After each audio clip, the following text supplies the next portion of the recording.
बिस्मिल्लाहिर्रहमानिर्रहीम, अस्सलाम वालेकुम नाज़रीन और गुड मॉर्निंग पाकिस्तान। आप देख रहे हैं सच सवेरा। मैं हूं आपकी मेज़बान महविश राज। उम्मीद करते हैं आप सब लोग खैरियत से होंगे। खूबसूरत दिन का आगाज़ हो चुका होगा और यकीनन आज का दिन तो बहुत ही खूबसूरत, ठंडी ठंडी हवाएं चल रही हैं, मौसम बहुत अच्छा है। मौसम को ज़रूर इंजॉय करें, लेकिन उस मौसम को इंजॉय करने से पहले की बात ज़रूर कहूँगी कि आपने अपनी ज़िंदगी को खूबसूरत करना है। वो कैसे करना है?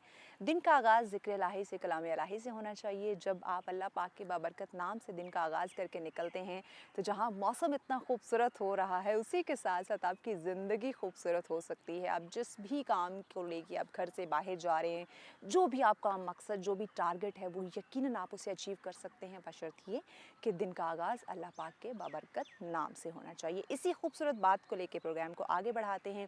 आपको पता है रोज़ाना हमारे बहुत अच्छे मौज़ूआत, बहुत ही अहम टॉपिक्स का इंतखाब किया जाता है, जो हमारी ज़िंदगी से रिलेट करते हैं, हालात हाज़रा से मुंसलिक होते हैं। हमारी ज़िंदगी में होने वाले हर छोटी बड़ी एक्टिविटी जो है, उसको हम डिस्कस करने की कोशिश करते हैं। और बाज़ तो ऐसे मौज़ूआत भी आपने देखे होंगे कि जिस पे या तो बात बिल्कुल नहीं होती, अगर होती है तो बहुत कम होती है।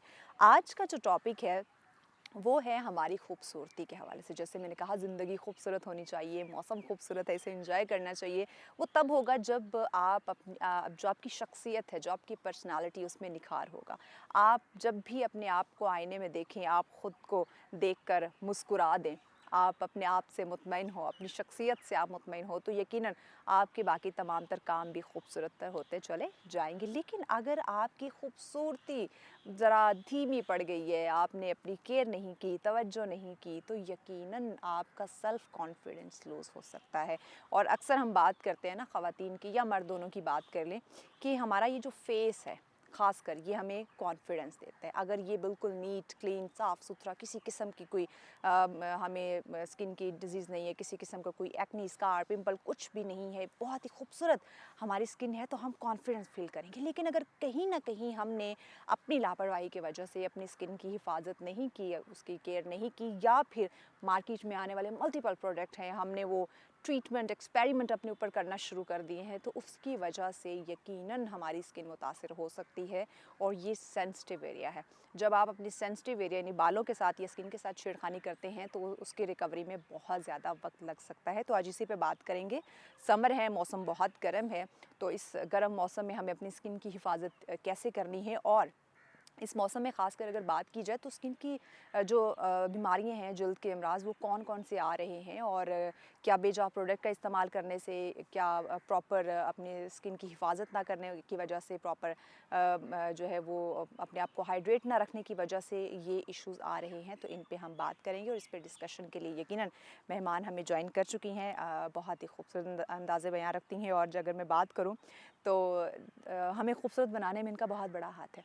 हम जब भी बात करते हैं स्किन स्पेशलिस्ट की, तो यकीनन हमें खूबसूरत बनाने में इनका किरदार होता है। हमारे साथ हैं जी डॉक्टर जुमर अवान साहब। अस्सलाम वालेकुम। वालेकुम कैसी हैं अस्सलाम। आप? अल्हम्दुलिल्लाह मैं ठीक, आप बताएं। I am good, thank you so much. Doctor साहब बताइएगा, पहले तो हम बात कर लेते हैं कि चूँकि समर है, मौसम बहुत ज़्यादा गर्म है, तो इस गर्म मौसम में स्किन के बहुत सारे इश्यूज़ आ जाते हैं। स्किन जो है वो डिहाइड्रेट नहीं रहती है, हमारी डाइट शायद उस तरह नहीं रहती, या डिफरेंट प्रोडक्ट की वजह से। लेकिन आपसे मैं जानना चाहूँगी कि आया इस वक्त सबसे ज़्यादा स्किन से रिलेटेड कौन से इश्यूज़ जो हैं वो रिपोर्ट हो रहे हैं आपके पास? आजकल जो इश्यूज़ ज़्यादातर हमें फ़ेस करने को मिल रहे हैं, क्योंकि बहुत ज़्यादा गर्मी की हम्म। वजह से स्किन जो है वो बहुत डिहाइड्रेटेड हो जाती हम्म। है, ठीक है। पानी का इस्तेमाल बहुत कम करते हैं लोग, हाँ। जिसकी वजह से आपकी स्किन बहुत डिहाइड्रेटेड और पैची हो जाती है, हम्म। ड्राई हो जाती है। हम्म। जब ओवर ड्राई स्किन हो जाएगी तो आपको एक्ने के इश्यूज़ बहुत ज़्यादा फ़ेस हम्म। करने पड़ते हैं। हम्म। और हमारे पास काफ़ी केसेस रिपोर्ट हो रहे हैं रिगार्डिंग एक्नी, ड्राई स्किन, और जो है पैची स्किन हो जाती हाँ। है, ठीक है। और इसकी सबसे ज़्यादा वजह ये, पहली बात तो people don't drink lot of water, ठीक है। लोग ध्यान नहीं कि रखते, स्वेटिंग बहुत ज़्यादा हो रही है ना, तो हमें बहुत ये नहीं ज़्यादा। पता हाँ कि हमारी जी, बॉडी की जो एक पानी की एक मिकदार जो होनी चाहिए मुकम्मल, वो हो रही है या नहीं हो रही। एग्जैक्टली। नॉर्मली लोग पानी का इस्तेमाल बहुत कम करते हैं। चाय कॉफ़ी ले ली तो वैसे ही प्यास नहीं लगेगी। एग्जैक्टली, हाँ जी। इसके अलावा क्योंकि हमारी जो मार्केट में काफ़ी सारे क्लिनजर्स आ गए हैं, मुख्तलिफ प्रोडक्ट्स। हाँ हाँ। जी, मुख्तलिफ चीज़ें आ गई हैं, लाइक सीरम्स, क्लिनजर्स, और ये फेस वॉश, स्क्रब। अब हर स्किन के लिए स्क्रब नहीं होता, हर स्किन के लिए हर फेस वॉश नहीं है, बट पीपल आर लाइक कि उन्होंने कोई चीज़ देख ली है, ऐड देख लिया टीवी और पर, तो बस दे ये विल बड़ा जस्ट अच्छा है। अप्लाई दैट कि बस इसकी हाइप क्रिएट होगी ये प्रोडक्ट की हाँ। और वो वही प्रोडक्ट अप्लाई करेंगे। हाँ। उनको नहीं पता कि ये उनकी स्किन के लिए ठीक है या नहीं है। और इसी तरह पीपल गेट डिफरेंट ट्रीटमेंट्स जो उनके लिए नहीं होते बेसिकली, जिनकी उनको ज़रूरत नहीं होती, और फिर इस वजह से उनकी स्किन ख़राब हो जाती है और फिर they face a lot of problem for that. Exactly. अच्छा, यहाँ आपने बात की कि मुख्तलिफ प्रोडक्ट आए हुए होते हैं जो कि अब स्क्रब की बात करें तो वो हर स्किन के लिए नहीं होता। हाँ जी, बिल्कुल। बट हमें देखने को मिलता है बहुत सारे प्रोडक्ट के ऊपर लिखा हुआ है ऑल टाइप ऑफ स्किन। तो अब ये भी तो एक कहें तो गलत गाइड किया जा रहा होता है कि आप ऑल टाइप ऑफ स्किन तो लिख रहे हैं, लेकिन वो ऑल के लिए है या नहीं ये तो यकीनन एक डर्माटोलॉजिस्ट ही उसकी स्किन देख के बता सकती है। और फिर Exactly. स्क्रब की बात करें तो उसे तो अप्लाई करने के प्रॉपर मुकम्मल एक प्रोसीजर, एक तरीका होता है, और हम क्या करते हैं बस रगड़ना शुरू कर देते हैं, जैसे पता नहीं जितना रगड़ेंगे उतनी जल्दी हम वो खूबसूरत या गोरे चुट्टे निकल आएंगे।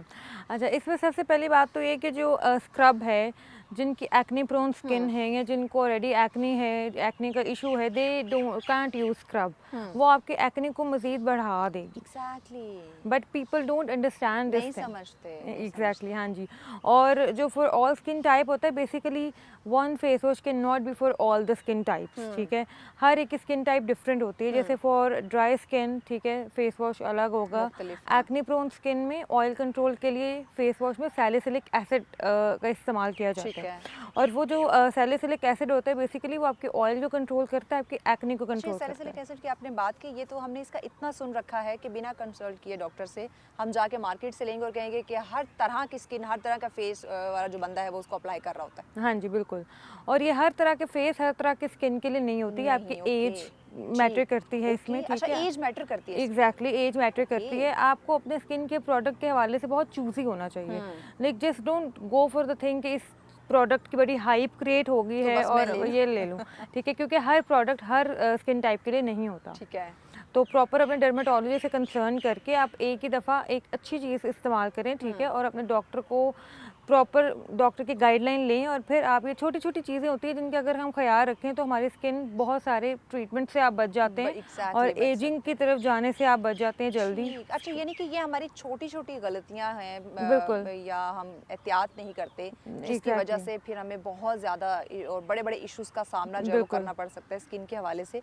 जब मुख्तलिफ प्रोडक्ट की बात की, एक तो क्लींजर या स्क्रब या मुख्तलिफ सीरम हम यूज़ करते हैं, दूसरा देखा जाए तो सैलॉन्स में भरमार और अब तो ईद आने वाली है और सैलॉन्स वालों ने लगा दिया हुआ है डिस्काउंट, बिल्कुल। 30%, 40%, 50% डिस्काउंट उन्होंने लगा दिया हुआ है फेशियल्स के ऊपर। एक तो है हाइड्रा फेशियल, वो तो स्किन के लिए अच्छा होता है, लेकिन बिल्कुल। उसका भी एक प्रॉपर तरीका होता है जो कि हर सैलॉन वाली को नहीं आता हाँ है। जी, बिल्कुल।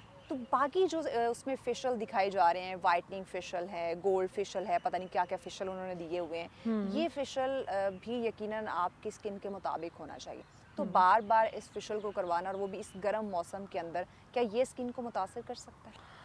आई थिंक मंथली आपको एक हाइड्रा फेशियल लेना चाहिए। हाइड्रा, हाँ। हाइड्रा, ठीक है। और हाइड्रा फेशियल क्योंकि सैलॉन्स में अगर आप देखें तो hydra facial is not hydra facial, okay. ठीक है। स्टीरॉयड बेस्ड चीज़ें आपके ऊपर इस्तेमाल हो रही होती हैं। इसके अलावा दे यूज़ पॉलिशर जो कि आपके स्किन के लिए बिल्कुल आपकी बात कट कर रही हूँ, हाइड्रा की भी मैंने बात की ना कि हाइड्रा भी इस वक्त जो हमारे सैलॉन पे हो रहा है वो हाइड्रा नहीं हो रहा है। बिल्कुल। वो कहते हैं हाथी के दांत खाने के और दिखाने के, बिल्कुल। इस वक्त हमारे सैलॉन्स वो कर रहे हैं, दिखा वो हाइड्रा मशीन रहे हैं, प्रोसीजर वो हाइड्रा वो टूल्स के साथ कर हाँ रहे हैं, जी। लेकिन जो यूज सीरम या जो प्रोडक्ट किए जा रहे हैं वो हाइड्रा के नहीं है। बिल्कुल, वो हाइड्रा के नहीं, क्योंकि हाइड्रा फेशियल क्या होता है बेसिकली, हाइड्रा फेशियल आपका एक मेडिकेटेड फेशियल होता है, जो कि आपका मशीन बेस्ड फेशियल है वो।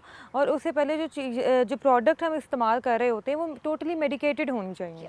इसकी वजह ये कि आपकी जो स्किन है वो सेंसिटिव होती है और हर एक की स्किन सेंसिटिव होती है, बिल्कुल ठीक है। और आप अगर अपने पार्लर में हाइड्रा के नाम पे you are getting polisher done, steroids का इस्तेमाल कर रहे हैं, वो फॉर द टाइम बिंग आपको अपना स्किन जो है ना बहुत ग्लो और निखार मिलेगा, लेकिन ये बाद में आपके स्किन को बहुत डैमेज करते हैं साथ में चीज़ें। इसके साइड इफेक्ट्स तो हाइड्रा फेशियल हमेशा क्लिनिक से लेना चाहिए, किसी भी डॉक्टर के क्लिनिक से, डर्मेटोलॉजिस्ट दे रहे हैं और एग्जैक्टली कोई उनके इतना सुपरविजन वो में। ये नहीं है ये अच्छा ये भी हमारे माइंडसेट एक बन चुका है कि हम सैलून से जो हाइड्रा ले रहे हैं वो रिजनेबल है, अगर हम किसी डर्मेटोलॉजिस्ट के पास जाएंगे वो तो भाई अच्छे खासे पैसे हमसे ले लेगा, जबकि ऐसा नहीं है। अच्छा, ये जो चीज़ आपने कही है ये हमें हमारे क्लिनिक में बहुत फेस करने को मिलती होती है हाँ ये चीज़ है, आई कैन अंडरस्टैंड। या पीपल डोंट अंडरस्टैंड कि मेडिकेटेड चीज़ में और जो सैलून बेस्ड चीज़ है उनमें फर्क डिफरेंस है, होता है, बहुत ठीक डिफरेंस है। है। और दे फील लाइक कि मेडिकेटेड हाइड्रा फेशियल उससे ज़्यादा उनको सैलून वाले हाइड्रा फेशियल्स की आदत हो चुकी होती है, क्योंकि स्टीरॉइड का इस्तेमाल कर करके उनकी स्किन को for the time being glow कर तो आ जाता है स्किन पे, ठीक है, लेकिन उसके बाद स्किन डैमेज होती है। But people don't understand this, ठीक है। लोगों को होता है कि अभी वक्ती तौर पे बस गोरा चिट्टा रंग चाहिए, इंस्टेंट रिजल्ट, और इंस्टेंट रिजल्ट जो है ना वो सिर्फ स्टीरॉइड का होता है, मेडिकेटेड चीज़ों का नहीं होता। तो इंस्टेंट रिजल्ट में अगर हम देखें तो मुख्तलिफ ये फार्मूला क्रीम्स का बहुत आना, ये इसकी तरफ भी हमारी ख़वातीन और मर्द हजरात उनका भी रुझान है। तो ये जो फार्मूला क्रीम्स का हम इस्तेमाल कर रहे हैं इससे स्किन को क्या इसके जो असरात है वो मुरतब जो फार्मूला क्रीम्स हैं इनमें आपको डिपेंड करता है आप कौन सी क्रीम यूज़ कर रहे हैं, ठीक है। इसमें ये है कि मार्केट में यकीन जाने इतनी आ गई हैं, कोई भरमार है अब तो गिनती से भी जो है ना वो चीट कर चुकी है कि बंदा उसको काउंट कर सके कि इतनी तो कम से कम होंगी। एग्जैक्टली अब ये कि जब आप जो नॉर्मली हमारी स्किन के ऊपर चीज़ें अप्लाई आपने करनी होती हैं वो स्टीरॉइड फ्री होनी चाहिए, एक तो पहली बात, मेडिकेटेड होनी चाहिए। हाँ, मेडिकेटेड चीज़ें पढ़ लें आप एग्जैक्टली अल्फा ब्यूटेन है तो आप उसके इंग्रेडिएंट्स पढ़ें कि इसमें क्या क्या ऐड है। रेटिनॉल, हर इंसान बंदा आजकल रेटिनॉल खुद अपना डॉक्टर बना होता है, हर इंसान आज के दौर में, ठीक है। गूगल इज देयर डॉक्टर, और exactly and they feel like कि हमें सारा नॉलेज है, ठीक है, एंड डॉक्टर इज लाइक ऐसे ही बैठे हुए हैं, ठीक है। बट द थिंग इज कि आप रेटिनॉल लगा रहे हो, okay, but do you even know कि आपको किस एज में रेटिनॉल लगाना चाहिए, क्या आपकी स्किन के लिए रेटिनॉल है, ठीक है। Just consult your doctor. कोई भी जो है चीज़ लगाने से पहले फेस पे आप इंग्रेडिएंट पढ़ें, ठीक है। आप डिस्कस करें अपने डॉक्टर, जो भी आपके नियर बाय डॉक्टर हैं, जो भी आपके फैमिली डॉक्टर हैं, डर्मेटोलॉजिस्ट, उनको आप प्रॉपर उनकी गाइडलाइन लेके ये चीज़ें लगाएं, ठीक है। और इसके अलावा मार्केट में रैंडमली कोई चीज़ ना उठाएं, क्योंकि व्हाट बस ओके, रैंडम ना उठाएं, ठीक है। अब अगला सवाल कर लें आप जी। अच्छा, रैंडम जब आपने कहा कि ना उठाएं, लेकिन हमारा माइंडसेट या कह लें कि चीज़ों पे बिलीव इतना हो चुका है कि एक कंसर्न के पास हमने नहीं जाना, जहां हम अगर एक ड्रेस खरीदने जाते हैं, एक शूज़ लेने जाते हैं तो हमें अच्छे से अच्छे वाला ब्रांड जो है वो चाहिए होता है, हम कीमत की परवाह नहीं करते। बिल्कुल। लेकिन वो जो ड्रेस पहन के आपने खूबसूरत लगना है, जिससे आपका खूबसूरत सा चेहरा निखर के सामने आना है, उस पर जब 4 पैसे लगाने की बात आती है या स्किन स्पेशलिस्ट के पास जाने की बात आती है, हम वहाँ पे लापरवाही कर देते हैं। हमें लगता है कि स्किन स्पेशलिस्ट जो है वो तो हमसे ज़्यादा पैसे मांग रहा है और हम वहाँ तो जाने नहीं चाहिए। जो यूट्यूब बता रहा है, जो गूगल बता रहा है, या जो मार्केट में इतनी ज़्यादा क्रीमें या टीवी पे जो ऐड चल रहे हैं, ये क्या झूठ बोल रहे होंगे? तो ये माइंडसेट कैसे चेंज करें, क्योंकि यकीनन ये सेंसिटिव है, हमारी स्किन का जो मामला है ये सेंसिटिव है। हमारे पास जो ऐसे पेशेंट्स आते हैं जो कि अपने स्किन के साथ खुद ही अपने डॉक्टर बने होते हैं, ठीक है। इसके फिर बाद में जो डिसएडवांटेजेस होते हैं वो ये होते हैं कि आपके स्किन टाइम से पहले आप एजिंग की तरफ जाना शुरू हो जाते हैं। फाइन लाइंस, फ्रेकल्स, पिगमेंटेशन, ये चीज़ें बहुत नॉर्मली आपके स्किन के ऊपर आना शुरू हो जाती हैं, ठीक है। पिगमेंटेशन का आपने जिक्र किया, बहुत कॉमन है इस वक्त, उसमें आप देख ले तो बच्चियों को भी है। हम पहले बात करते थे ना कि ये शादी के बाद कोई प्रेगनेंसी के बाद कोई इशू हो गया, या जब आप ओवर एज हो गए तो उसमें कहीं ना कहीं या आपकी स्किन को इशू हो गया। लेकिन अब छोटी छोटी बच्चियाँ, हमारे बच्चे, उनकी स्किन पे भी ये मुलाजमा पिगमेंटेशन ये देखने को मिल रहा है। रीज़न हार्मोन प्रॉब्लम या ये जो डिफरेंट प्रोडक्ट का इस्तेमाल करते हैं, ये सबसे मेन रीज़न तो ये कि पहली चीज़ जो कि सन ब्लॉक है, it's very important. Sunblock should always be in your bag. Sunblock जो है वो हर सन ब्लॉक जो है ना वो हर बच्चा हो या बच्ची हो सबके पास होना चाहिए, और आपने अप्लाई करना होता है हर वक्त, ठीक है। सन एक्सपोजर से आपके स्किन के अंदर पिगमेंटेशन, मिलाजमा, ये बहुत ज़्यादा कॉमन हो जाती हैं चीज़ें। सेकंड होता है ना, टैन हो जाती है, एग्जैक्टली, बहुत टैनिंग हो जाती है। इसके अलावा आप जो है जो डिफरेंट प्रोडक्ट करें इस्तेमाल steroid based, just stop them, ठीक है। इसके अलावा इसकी एक रीज़न होती है जो फीमेल्स में है, हार्मोनल इशू आपने बताया। हार्मोनल इशू के साथ पिगमेंटेशन नहीं होती, ठीक है। हाँ, आपके बॉडी पे हेयर्स बहुत आते हैं इससे, ठीक है। इसके अलावा जो बच्चियाँ वैक्स करती जो हैं, खवातीन के हमने देखा है कि अक्सर फेस पे और ओवरऑल बॉडी पे भी होते हैं, लेकिन फेस पे भी इतने ज़्यादा बाल जो हैं वो देखने को मिल रहे होते हैं और अच्छे खासे, यानी कि एक वो उन्हें वैक्स करवानी पड़ती है फेस की और अच्छे खासे उनके हेयर ग्रो कर रहे होते हैं। जी। अच्छा, जो वैक्स की आपने बात की है, ठीक है। मैं आपको वही बात बता रही थी कि वैक्स जो है ना, ये भी एक रीज़न है पिगमेंटेशन का। अच्छा। फेस वैक्स कराते हैं लोग, ठीक है। हाँ। इससे एक तो आपकी स्किन जो है ना वो इलास्टिसिटी ख़त्म होती है, आपकी स्किन की बहुत लूज़ होना शुरू हो जाती है आपकी स्किन। यानी स्ट्रॉ कि सेंसिटिव है और बिल्कुल, हमें वैक्स से अवॉइड करना चाहिए। एग्ज़ैक्टली आपके वो पोर्स को ओपन कर देती है वैक्स। ओके। हाँ जी, और फिर आपकी एक्ने इश्यूज़ होते हैं, आपको पिगमेंटेशन होती है, आपकी एजिंग होना शुरू हो जाती है, ठीक है। मल्टीपल और इसकी जो है वो रीजंस जो चीज़ें हैं होती हैं। वो हाँ आ जी, सकते हैं। स्ट्रॉबेरी लेग्स हो जाते हैं वैक्स पे। ओके। हाँ, और इसके अलावा हमारे पास जो बच्चियाँ आती हैं जो कि अनमैरिड होती हैं, हाँ। उनको फिर वैक्स के इस्तेमाल की वजह से उनको अपने प्राइवेट पार्ट्स की डार्कनिंग का, इवन वहाँ पिगमेंटेशन के बहुत इश्यूज़ आते हैं, ठीक है। और ये बहुत कॉमन है और कॉमन हो बहुत चुके हैं ये ज़्यादा कॉमन चीज़ें, है, हाँ। ठीक है। So I think you should go for like laser hair removal, जो कि अच्छा, हम आजकल जितने हम बात करते हैं ना कि टेक्नोलॉजी आ गई है, लोगों में अवेयरनेस है, वो अवेयरनेस ना वो अपने लिए उतनी ज़्यादा खतरा बनाते जा रहे हैं। बिल्कुल, मज़ीद डिस्कशन को आगे बढ़ाते हैं, ब्रेक लेनी है। ओके। ब्रेक के बाद मज़ीद नाज़रीन हम डॉक्टर साहब से जानते हैं कि आया जो पिगमेंटेशन के इश्यूज़ आ रहे हैं, कैसे इनको ख़त्म किया जा सकता है, या एजिंग के जो इश्यूज़ आते हैं उसका ट्रीटमेंट क्या हो सकता है, क्योंकि हर इंसान हमेशा जो है ना वो यंग दिखना चाहता है। तो इस पर मज़ीद हम बात करते हैं, लेकिन इस ब्रेक के बाद साथ। कम बैक नाज़रीन, आप देख रहे हैं सच सवेरा। आज हम बात करें आपकी खूबसूरती के हवाले से, और खूबसूरती को बरकरार कैसे रखा जाए इस पर बात करें, क्योंकि इस मौसम में जल्द के अमराज बहुत ज़्यादा कॉमन हो चुके हैं और हमारी ही लापरवाही की वजह से कहीं ना कहीं हमें इनका सामना करना पड़ रहा है। मुख्तलिफ प्रोडक्ट हम देखते हैं और बस हमारी आंखें खुली की खुली रह जाती हैं और हम कहते हैं कि जो भी मार्केट पे प्रोडक्ट आ रहा है ये तो बहुत अच्छा है। किसी एक्टर या एक्ट्रेसेस ने उस पर जो है वो चार जुमले बोल दिए, उसकी तारीफ़ कर दी, तो हमें लगता है कि बस ये प्रोडक्ट तो हमारे लिए 110% परफेक्ट है और हमें इसको अप्लाई करना चाहिए अपने फेस पे, अपनी स्किन पे, और उसके जो बाद में रिजल्ट आते हैं वो यकीनन ख़तरनाक होते हैं, क्योंकि हमने स्किन स्पेशलिस्ट से कंसर्न नहीं किया होता, हमने अपनी स्किन के मुताबिक उस प्रोडक्ट का जो इंतखाब है वो नहीं किया होता। तो इस पर बात करें कि अगर आप गलत प्रोडक्ट का इंतखाब करते हैं तो उसके नुकसानात क्या हो सकते हैं। डॉक्टर साहब हमारे साथ हैं। डॉक्टर साहब, हम बात कर रहे थे पिगमेंटेशन मलाजमा की और ये गलत प्रोडक्ट का इस्तेमाल करना या वैक्स का करवाना, उसकी वजह से जो है ये इशू शुरू हो जाता है। आपने सन ब्लॉक का जिक्र किया। हमें लगता है कि दिन में हमने एक बार सन ब्लॉक लगा लिया है, घर से बाहर निकले हैं, तो अब हमें ज़रूरत नहीं है। आया क्या ये जो एक टाइम है या ये जो एक सोच है ये सही है, या जो सन ब्लॉक है वो वक्तन फ़वक्तन लगाते रहना चाहिए? इसका सही इस्तेमाल या तरीक़ाकार क्या है? सन ब्लॉक हर 4 से 5 घंटे के बाद आपको अप्लाई करना अप्लाई चाहिए। करना, हाँ, ठीक है। अगर आपको लगता है कि आपने सुबह में सन ब्लॉक अप्लाई कर लिया पूरा दिन, you don't need to apply it, ऐसा नहीं है। You have to apply sun block after like every 4 to 5 hours. ठीक है, हर 4 से 5 घंटे बाद हमें सन ब्लॉक का हाँ इस्तेमाल जी। जो है वो ज़रूरी है। अच्छा, कुछ लोग कहते हैं कि मैं घर में हूँ, मैं धूप में नहीं निकलता या नहीं निकलती, मेरा सन एक्सपोज़र इतना ज़्यादा नहीं है, तो क्या तो मुझे सन ब्लॉक यूज़ करने की ज़रूरत नहीं है। आया ये दुरुस्त है, या हमें घर में भी, क्योंकि ख़वातीन किचन में जाती हैं, हैवी लाइट्स हमारे घर में होती हैं, तो आई थिंक वो भी हमारी स्किन को डैमेज कर सकते हैं।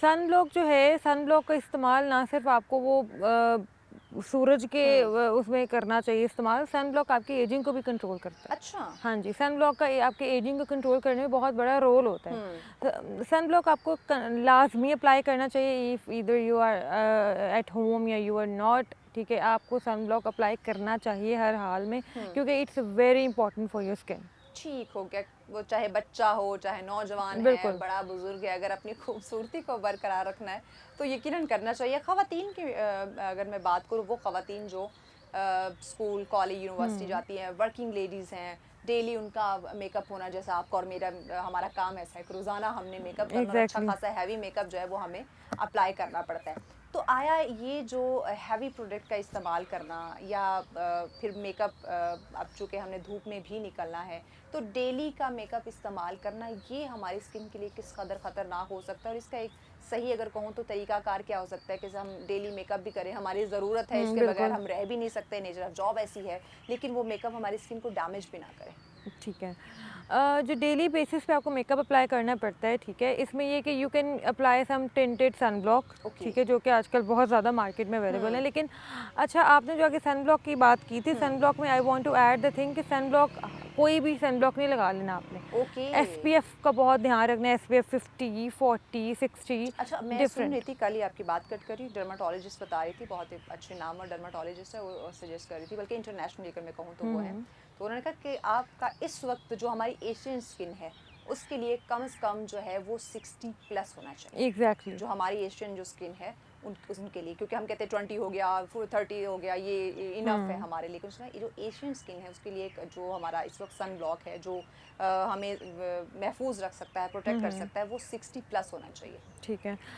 अब ये है कि सन ब्लॉक 60 प्लस एशियन स्किन के लिए एग्जैक्टली डेफिनेटली होना चाहिए, बट बच्चे होते हैं, ठीक है, कुछ बहुत 50 प्लस औरतें होती हैं, कुछ 25 प्लस होते हैं, कुछ एडल्ट्स होते हैं, ठीक है, हर एक के लिए 60 प्लस एसपीएफ नहीं होता, ठीक है, हाँ, डिफरेंट होता है। तो आप जो है ना सन ब्लॉक को भी अपनी सिलेक्ट करने से पहले एक प्रॉपरली डॉक्टर का कंसल्टेशन लें, पूछ लें, हाँ, एग्जैक्टली, कि मेरी स्किन के लिए कैसा कोई भी जो है एसपीएफ का सन ब्लॉक ना इस्तेमाल करें। या वही बात कि टीवी पे देख के आप उसके पीछे ना आ जाए कि ये मैंने फलां कंपनी का सुना था, अभी बड़ा अच्छा सन ब्लॉक। बिल्कुल। इस चीज़ से हमें अवॉइड करना चाहिए। एग्जैक्टली, बिल्कुल। तो मेकअप की बात कर रहे थे हाँ कि जो डेली हम मेकअप करते हैं, तो इससे स्किन को कैसे महफूज रख सकते हैं? मेकअप करना भी ज़रूरी है। एक तो आप अपना क्लेंजर और फेस वॉश आपका बहुत अच्छा होना चाहिए, ठीक है। If you apply makeup on daily basis, नहीं भी करते तो भी आपके पास ये दोनों चीज़ें होनी चाहिए। और मस्ट आपने रात को सोने से पहले क्लेंजिंग करनी है, ठीक हो गया। ठीक है। अगर आपको लगता है कि आप वाइप के साथ मेकअप को रिमूव कर रहे हैं तो वो आपके पोर से फंस जाता है मेकअप।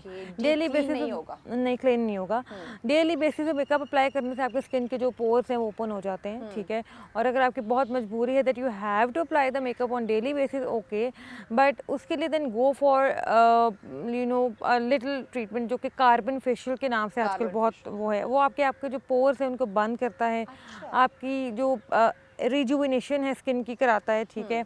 आपकी जो मेकअप से स्किन डैमेज हुई होती है उसकी काफ़ी हद तक हील करता है। तो आप मंथली बेसिस पे एक हाइड्रा, एक कार्बन, छोटे मोटे प्रोसीजर्स लेते रहें। बजट तो मुझे लगता है डॉक्टर साहब, हम अगर हम अपने आप को वैल्यू करें, एग्जैक्टली, अपनी अगर हम खूबसूरती बरकरार रखना चाहें, हम एवर यंग दिखना चाहें, जो कि मुझे लगता है सबका सपना है कि हम खूबसूरत लगे, तो उसके लिए मंथली थोड़ा सा बजट तो हम साइड पे कर ही सकते हैं। बिल्कुल, कि जैसे हम शॉपिंग के लिए करते हैं कि ये मेरा शॉपिंग का बजट है, ये मेरा घूमने फिरने का बजट है, तो थोड़ा सा एक मखसूस जो है वो अपनी स्किन के लिए भी कर लेना चाहिए। बिल्कुल, आपको मंथली ज़्यादा नहीं, बिल्कुल एक हाइड्रा फेशियल, ठीक है, किसी भी इस डर्मेटोलॉजिस्ट के जो है ना सुपरविजन में, एस्थेटिक क्लिनिक में, पार्लर वाला फेशियल नहीं, एस्थेटिक्स क्लिनिक जो, हाँ जी, और डॉक्टर की सुपरविजन में, दैट इज़ वेरी इंपॉर्टेंट। और सेकेंडली एक अगर आप बहुत डेली बेसिस पे मेकअप अप्लाई करते हैं तो अपने डॉक्टर से कंसल्ट करें। The doctor will tell you कि आपके ऊपर कार्बन फेशियल या क्या चीज़ आपके लिए अच्छी है जो आप मंथली बेसिस पे करा लें।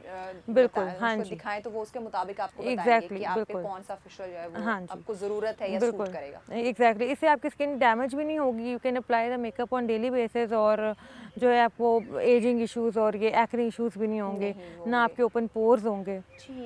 थोड़ा से इन्वेस्टमेंट से आप लॉन्ग टर्म के जो साइड इफ़ेक्ट्स हैं आप उससे बच सकते हैं। तो मुझे लगता है कि ये नफ़े का बिल्कुल सौदा है, घाटे का सौदा नहीं है। और हर इंसान इस वक्त नफ़ा चाहता है। अच्छा, अगर मैं कम से कम मिनिमम मैक्सिमम में बजट की बात करूं, तो अगर जो डेली बेसिस पे जो वर्किंग लेडी हैं जिन्होंने मेकअप करना है, तो वो मंथली अपना कम से कम स्किन ट्रीटमेंट के लिए कितना सा बजट जो है मखसूस कर लें जो उनके स्किन ट्रीटमेंट के लिए मंथली इनफ हो? देखिए, ये डिफरेंट होता है, ठीक है। आप मिनिमम आप 5000 का एक हाइड्रा फेशियल ले लें, सिंपल। मैक्सिमम आप एक अच्छा सा सिग्नेचर हाइड्रा फेशियल ले लें, ठीक है। 5-7 हज़ार रुपये अपने ऊपर लगा लें। आप 10,000 जो है वो मंथली साइड पे करें। बिल्कुल, और it's not a big amount. आपकी बचत भी हो सकती है। बिल्कुल, आपको हमारे पास बहुत पेशेंट्स आते हैं जो कि अपनी एज से पहले उनकी एजिंग होना शुरू हो जाती है, क्योंकि उन्होंने कभी they never have had done any hydra facial before. Salon based facial करा के उन्होंने अपनी स्किन ख़राब कर ली होती है।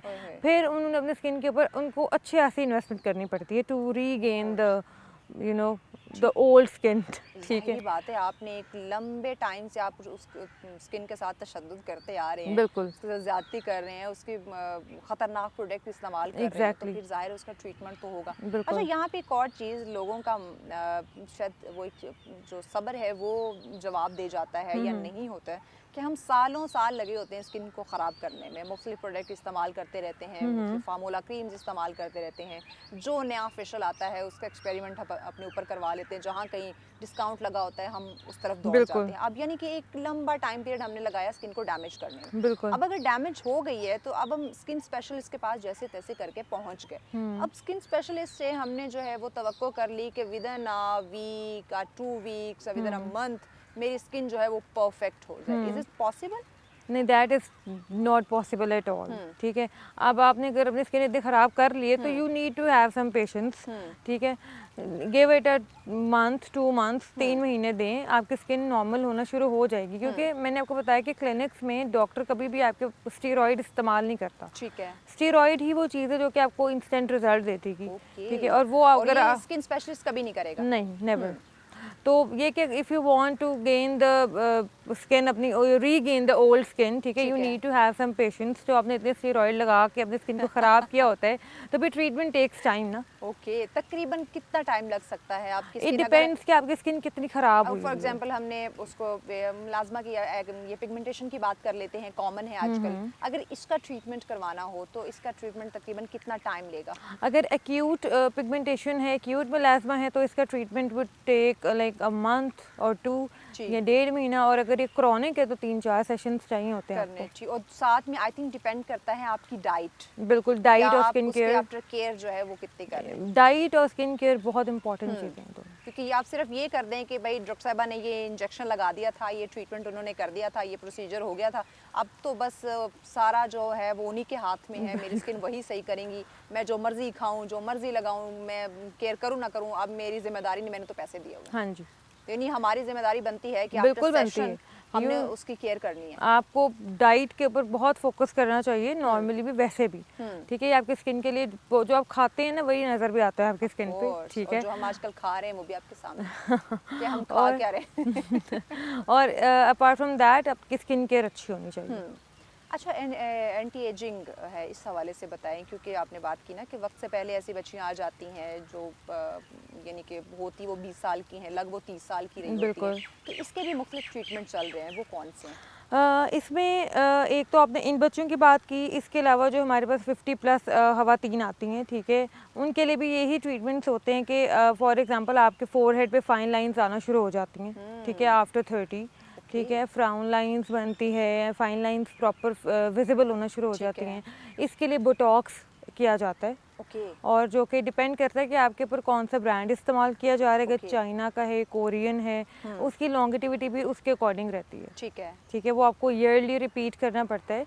और if you get like Chinese Botox, वो फिर आपको 6 मंथ्स के बाद रिपीट करना पड़ता है। अच्छा, यानी कि टाइप्स हैं? टाइप्स है। अब मार्केट में हमारे पास बहुत पेशेंट आते हैं जो कि बताते हैं जी ये बोटॉक्स हमें कहीं और से बहुत चीप रेट में मिल रहा है। ठीक है, आप तो बहुत महंगा कर रहे हैं, क्यों? तो उसकी वजह हम यही बताते हैं कि इट डिपेंड्स कि आप भाई ब्रांड कौन सा चाह रही हैं। आपको हर 6 माह के बाद 2 दफ़ा पैसे देने का शौक है तो आप वो करें। तो अगर देन हम भी कम कर लेते हैं। बिल्कुल, फिर आपने 2 बार पैसे देने और 1 टाइम इन्वेस्टमेंट करनी है तो वो अच्छी होती है। एक ही दफ़ा अच्छी चीज़ करा लें, पूरा 1 साल आपको सुकून रहेगा।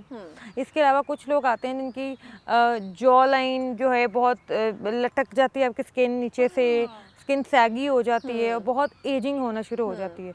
और उन खवातीन को बहुत शौक होता है कि they want to like look young, जो कि इससे बुरी बात भी नहीं है। ऑफ कोर्स बुरी नहीं है एग्जैक्टली।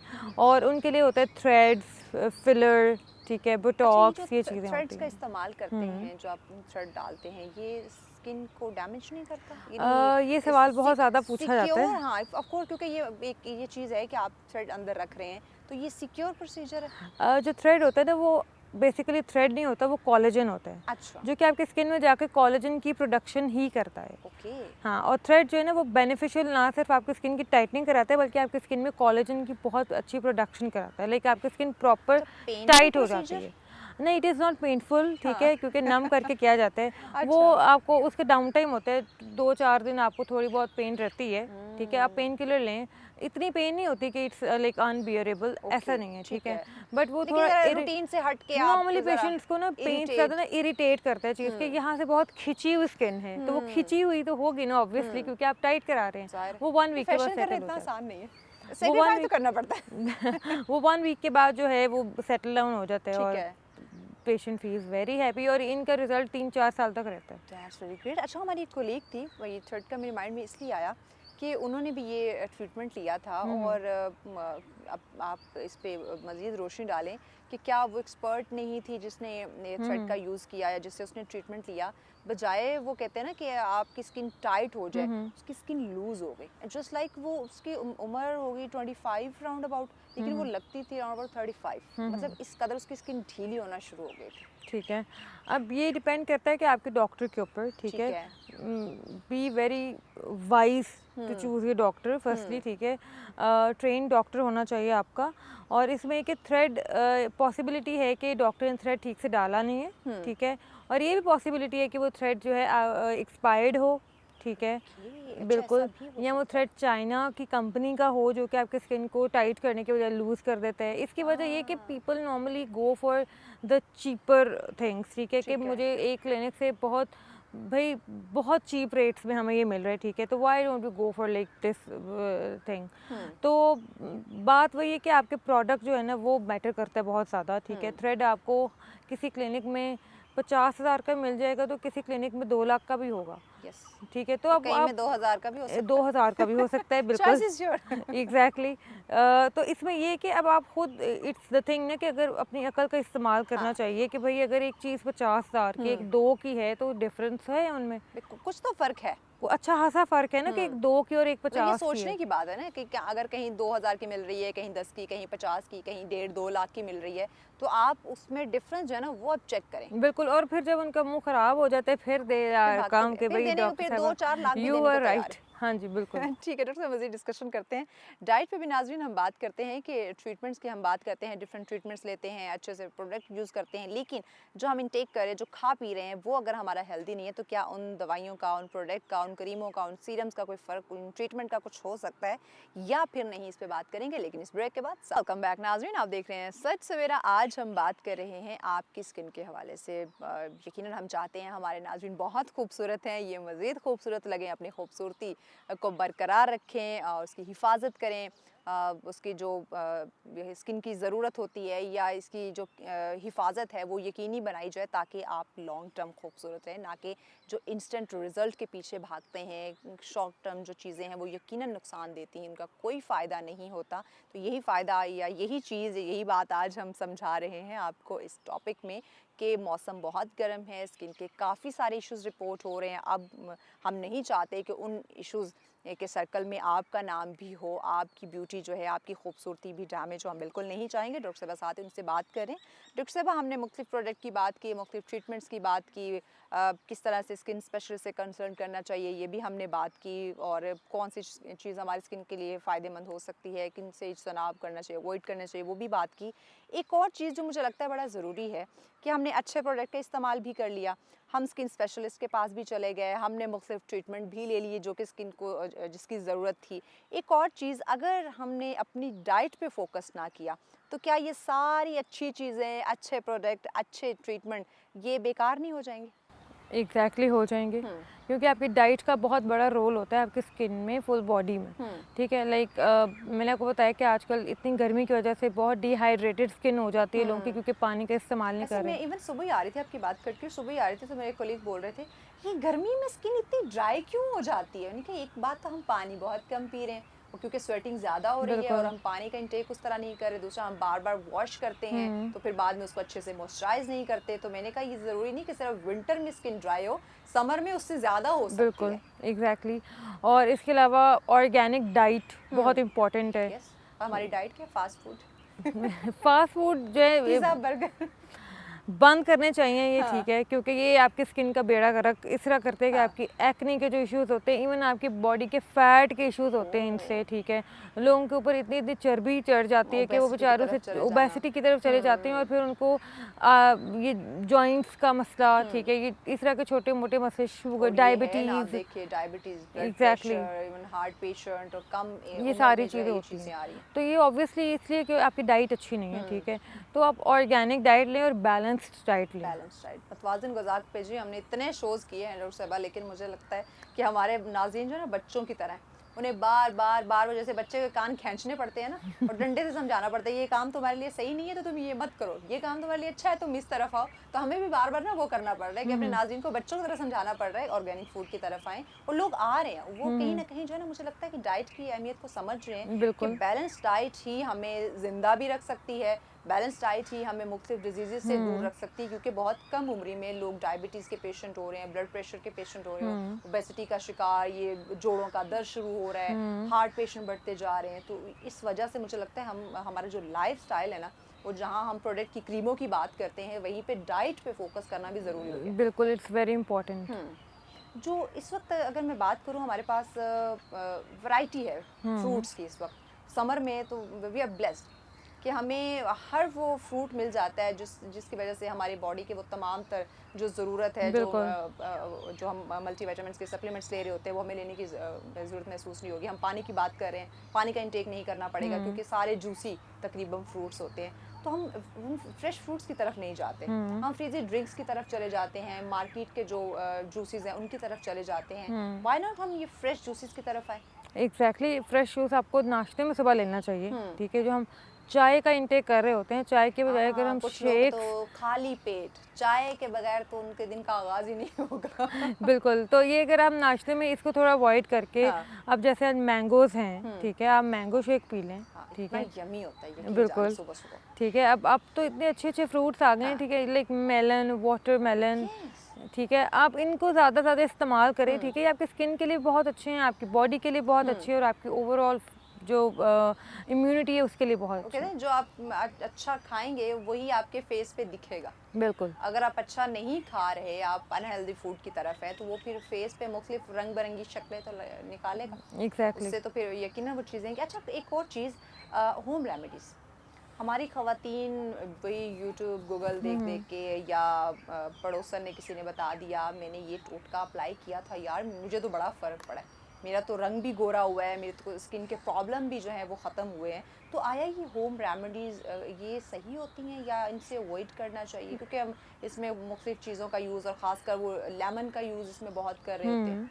लेमन जो है वो एंटीऑक्सीडेंट होता है, ठीक है, और होम रेमेडीज़ जो है बुरी नहीं होती, ठीक है, बट फिर यही वही बात आ जाती है कि अगर आपकी स्किन ओवर सेंसिटिव है, एक्ने प्रोन है, तो आप कोई भी रेमेडी ना करें। जब हम लेमन की बात करें ना, अगर स्किन सेंसिटिव है तो कितने टाइम के लिए आपने लेमन लगाना है, फिर रब करना है, नहीं करना, ये भी पता होना चाहिए। ये सारी चीज़ों का आपको नॉलेज होना चाहिए, बट ये नहीं कि आपने यूट्यूब पे एक टोटका देखा और वो आप करना शुरू हो गए, ठीक है, और बाद में आपके स्किन पे रैशेज हो जाते हैं, लेने के देने पड़ जाएं, ठीक है।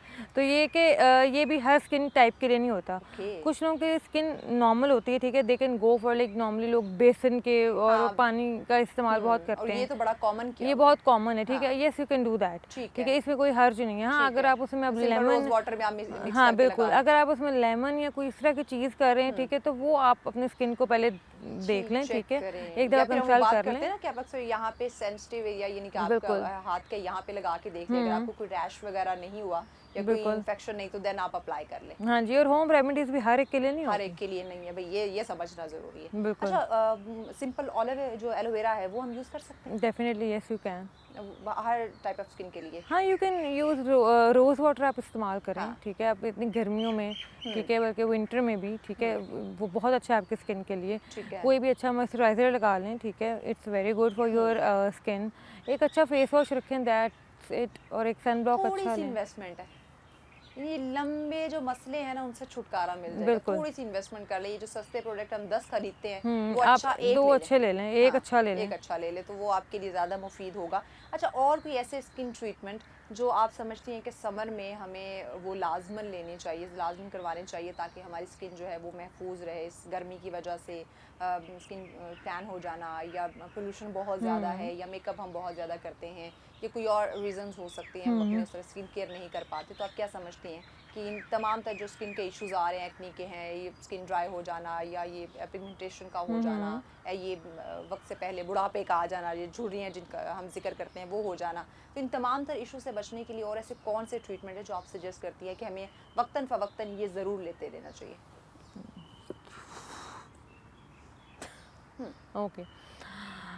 इसमें तो अगर आपकी शादी होने वाली है, ठीक है, और आपको अपनी स्किन जो है वो ग्लोई चाहिए, ठीक है, और बड़ी अच्छी चाहिए, हाइड्रेटेड चाहिए, तो आई think you should go for glutathione, glutathione, okay. ठीक है, जो कि वाइटनिंग ड्रिप्स भी कहा जाता है इनको, वाइटनिंग लेकिन ब्राइटनिंग। वो भी आपने पिरानिंग वक्त से पहले यूज़ करनी है, ये नहीं कि विद इन अ वीक मुझे रिजल्ट मिल जाए। पेशेंट्स आते हैं, उनको होता है कि 2 हफ्ते बाद हमारी शादी है और हमें अच्छा खूबसूरत बना हाँ, दे भाई। बिल्कुल, ठीक ऐसा है। नहीं होता प्लीज। वो नुकसान वाली चीजें हैं।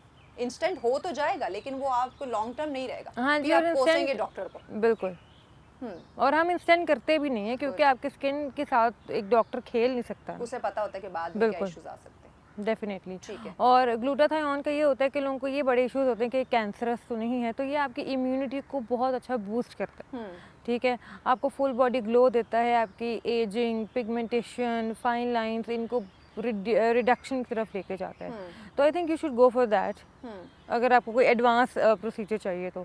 इसके अलावा काफ़ी हमारे पास स्किन बूस्टर्स हैं, बूस्टर थेरेपी हैं, आप उनकी तरफ जा सकते हैं। ठीक है। वो डिपेंड करता है on your skin and obviously on your budget. ठीक है, बजट पे है, आपकी स्किन पे है, तो कम से कम बजट जो है वो क्या, उसमें हम क्या माइंड में रखें? तो हमने 10,000 की बात की कि कम से कम 10,000 आप रख लें। देखिए, वाइटनिंग ड्रिप्स में बड़ी टाइप्स होती हैं। करता है कि आपका हाँ जी, वो आपके स्किन के अकॉर्डिंगली डिपेंड करता है, ठीक है, आपकी स्किन के ऊपर कौन सी ड्रिप चाहिए, ठीक है, अब आजकल चाइना की बड़ी कॉमन है, ठीक है, तो वो साइड इफेक्ट ही कराएंगे ऑब्वियसली, ठीक है, go for like some Korean और अमेरिकन। अच्छा, आप किसी भी क्लिनिक में जाते हैं, ठीक है, आप अपने डॉक्टर को बोलें कि आपको वो जो भी चीज़ इन्फ्यूजन दे रहे हैं वो, ठीक है, जो भी ड्रिप लगाई जा रही है, आपको वो ड्रिप का प्रॉपर ब्रांड दिखाया जाए, ठीक है, क्योंकि आपको नॉलेज होना चाहिए। जाएंगे किसी अपने कोने में होगा कोई रूम, उससे भर के ले आएंगे, लेकिन जो होगा अपना उनका जो जिसने भी ट्रीटमेंट करवाना है उसको नहीं दिखाएंगे।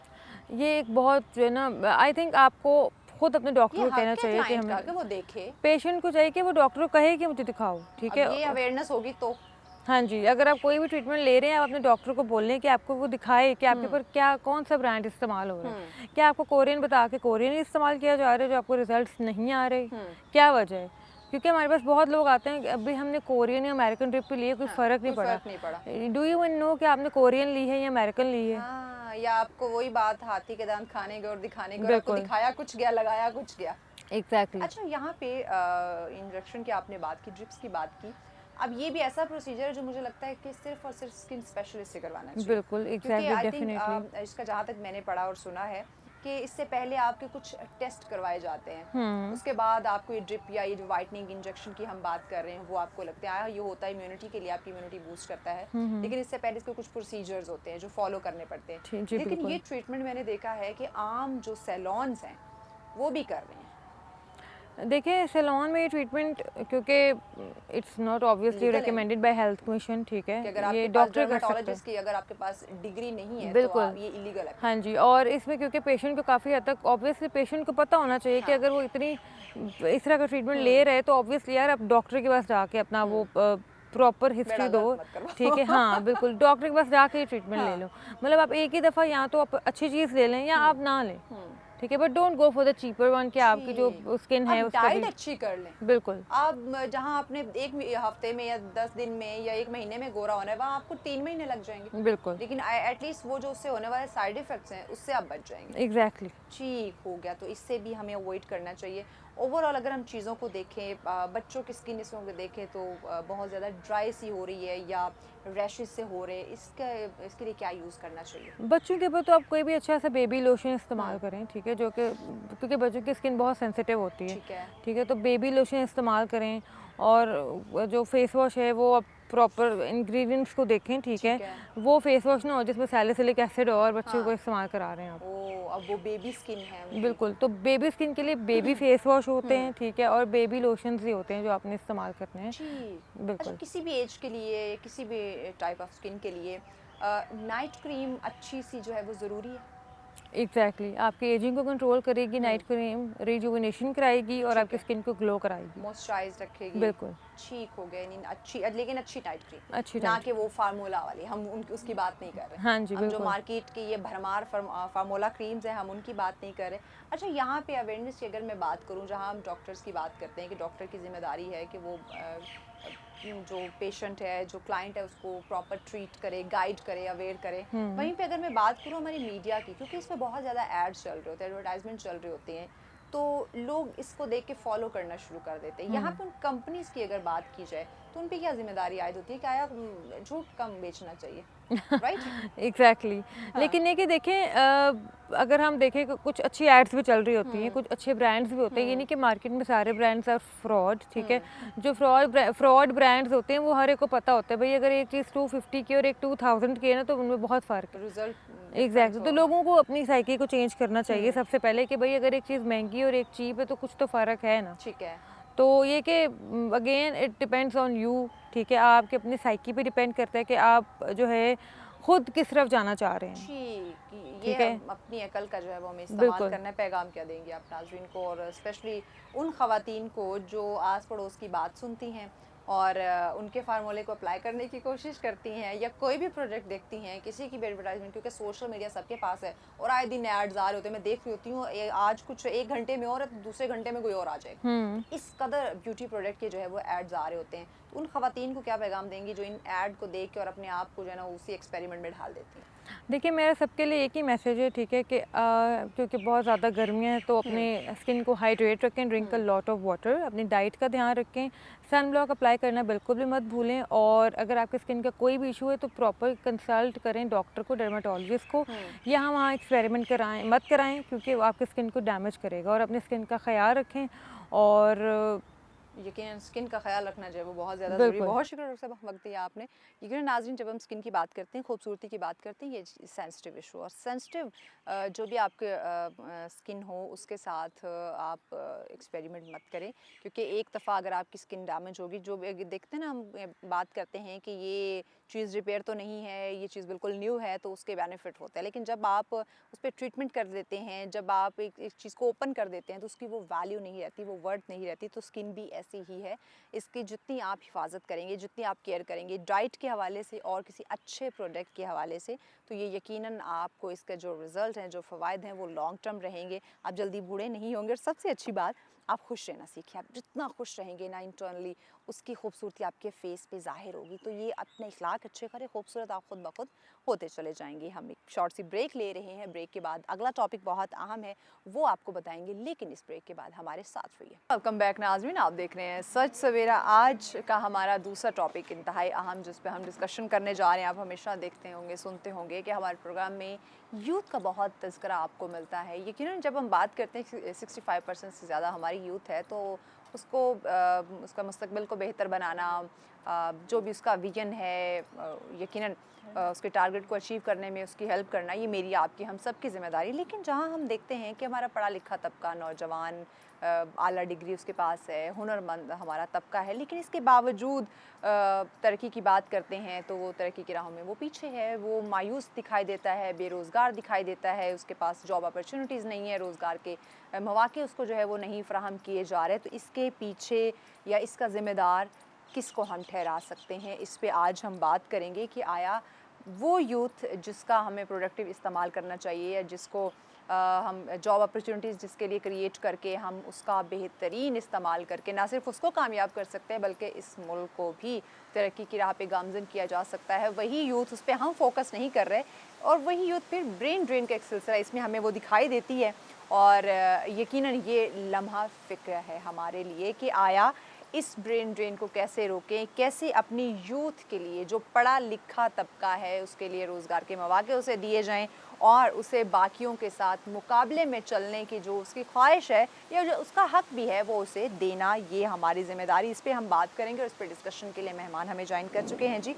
बहुत ही खूबसूरत अंदाज़े बयां रखते हैं, मौसम भी बहुत खूबसूरत है, तो खूबसूरत सी बातें होंगी उनके साथ। डॉक्टर राविश नदीम साहब हमारे साथ। अस्सलाम वालेकुम डॉक्टर साहब, कैसे हैं आप? मैं ठीक हूँ। मैं बहुत शुक्रिया डॉक्टर साहब, वक्त दिया आपने। डॉक्टर साहब, बुनियादी सवाल हम वहीं से शुरू करते हैं जो हमारा है टॉपिक।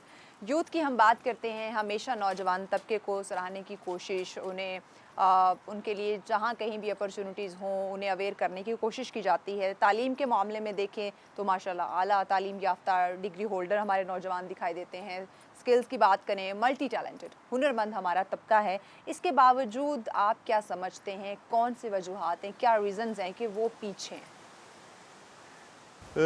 उसकी बुनियादी वजह मैं ये समझता हूँ कि हमें अपना जो तकाबुल है वो तरक्की याफ्ता रियासतों और तरक्की याफ्ता माशरों के साथ करके ही समझ में आता है, क्योंकि वो बहरहाल हमारे लिए एक रोल मॉडल का किरदार अदा कर रही है जी। मुझे यूँ लगता है कि हमारा जो नौजवान तबका है ये डिग्रियां ले रहा है और उसके बाद एक अच्छा ख्वाब लेकर, अच्छी तमन्नाएं और ख्वाहिशें लेकर हाँ। वो जब मैदान अमल में उतरता है तो धीरे धीरे वो मायूसी का शिकार होता है। उसकी वजह ये है कि जिन ख्वाबों की ताबीर के लिए वो ये सारा सफ़र तय करता है, उसके वालिदैन उस पर लाखों रुपया खर्च करते हैं, लेकिन वो उसे नहीं मिल पाती। क्यों नहीं मिल पाती? वो यहाँ का हमारा जो रियासती इंतज़ाम है, जो हुकूमती एडमिनिस्ट्रेशन है, उसके यहाँ मैं समझता हूँ कि प्लानिंग की और मैनेजमेंट की शदीद कमी है।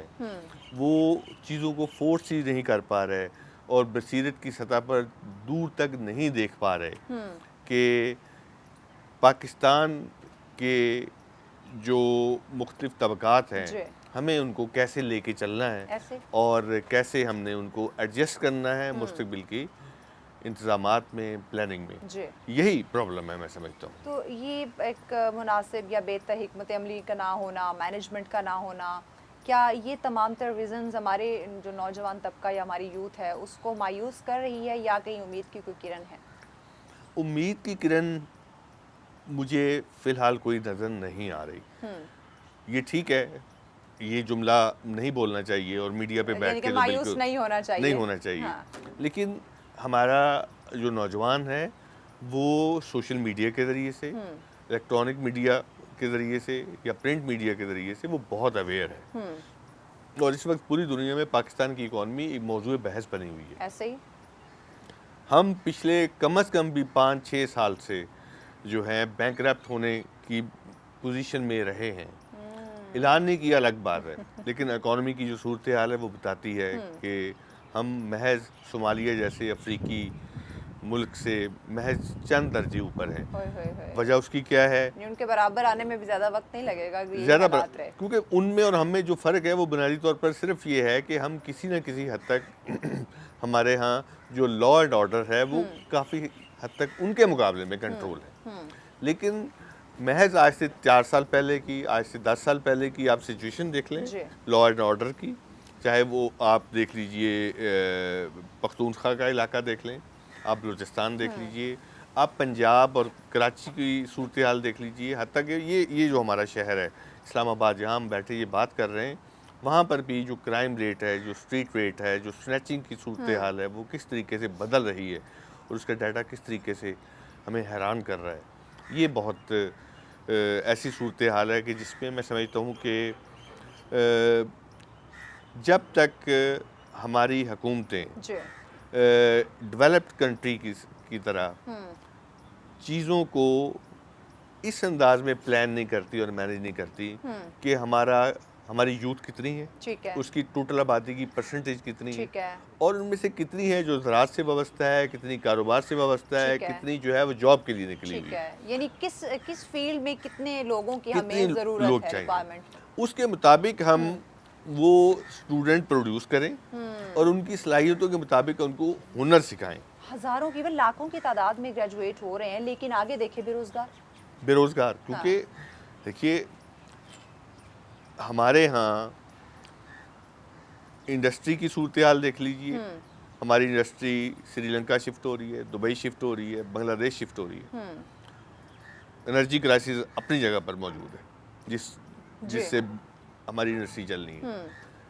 जो ज़राअत की सूरत हाल है उसमें आप गंदम के मामलात, अभी कितना बड़ा स्कैंडल आया ऐसे, और आप किसान की सूरत हाल से अंदाज़ा लगा लें, उसके रहन सहन से अंदाज़ा लगा लें, उसकी कमाई से अंदाज़ा लगा लें कि वो भी अपने बच्चों को पढ़ा रहा है, क्योंकि वो नहीं चाहता कि जनाब जी ये जो है जिस गुर्बत का मैं और मेरा बाप शिकार थे, मेरा दादा शिकार थे, हमारे बच्चे भी इसके।